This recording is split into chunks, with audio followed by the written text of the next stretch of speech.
সাহাবায়ে কেরাম রাদিয়াল্লাহু তাআলা আনহুম জিহাদের ময়দানের মধ্যে এমন রৌদ্র পড়তেছিল যে রৌদ্রের তাপ সহ্য করার মতো নয়। সাহাবায়ে কেরাম এত দুর্বল ছিলেন, এত গরীব ছিলেন, সূর্যের এই তাপ থেকে একটু আশ্রয় পাওয়ার জন্য একটু ছায়ার ব্যবস্থা করার মতো কোনো কাপড় ছিল না। সাহাবায়ে কেরাম রাদিয়াল্লাহু তাআলা আনহুম এই গরমের মধ্যে, এত গরমের মধ্যেও সাহাবায়ে কেরাম রোজা রেখেছেন, রোজা ভাঙে নাই।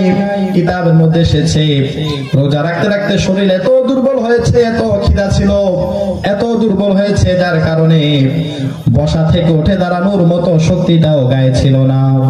এরপরেও সাহাবায়ে কেরাম রোজা ভাঙে নাই। ইফতারের সময় যখন হয়েছে তখন রোজা ভেঙেছে। প্রিয় নবীজি সাল্লাল্লাহু আলাইহি সাল্লাম বললেন, ও দুনিয়ার মানুষেরা শোনো শোনো, যারা রোজা রাখবে না তাদেরকে আল্লাহ রাব্বুল আলামিন জাহান্নামের মধ্যে খুব কঠিন ভাবে শাস্তি দিবেন।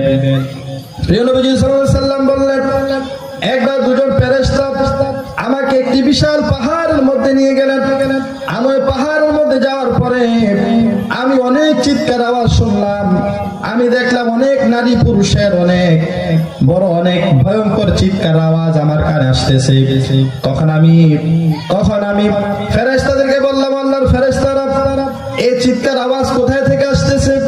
তখন ফেরেশতারা আমাকে ওই পাহাড়ের চূড়ার মধ্যে নিয়ে গেলেন এবং এমন একটি জায়গার মধ্যে আমাকে নিয়ে গেলেন। আমি দেখলাম একটি গর্তের মধ্যে, গর্তের নিচে ধাউ ধাউ করে আগুন জ্বলতেছে এবং ওই আগুনের মধ্যে কিছু নারী পুরুষকে তাদের মাথাগুলো নিচের দিকে দিয়া পাগুলো উপরের দিকে ঝুলাইয়া তাদেরকে লটকায়া রাখা হয়েছে। বলেন নাউজুবিল্লাহ।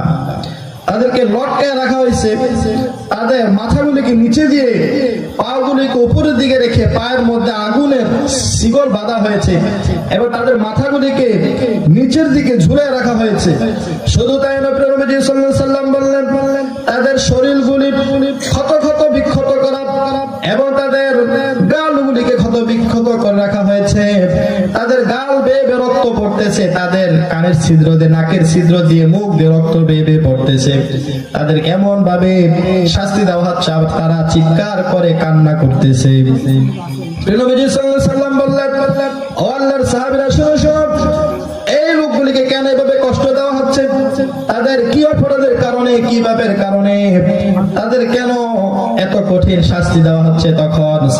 তখন ফেরেশতারা বললেন, ও নবীজি সাল্লাল্লাহু আলাইহি সাল্লাম, এই দুনিয়ার মানুষগুলি যখন রমজান মাস আসতো, রমজান মাস আসার পরে তারা রোজা রাখতো না, তারা ইফতারের সময় হওয়ার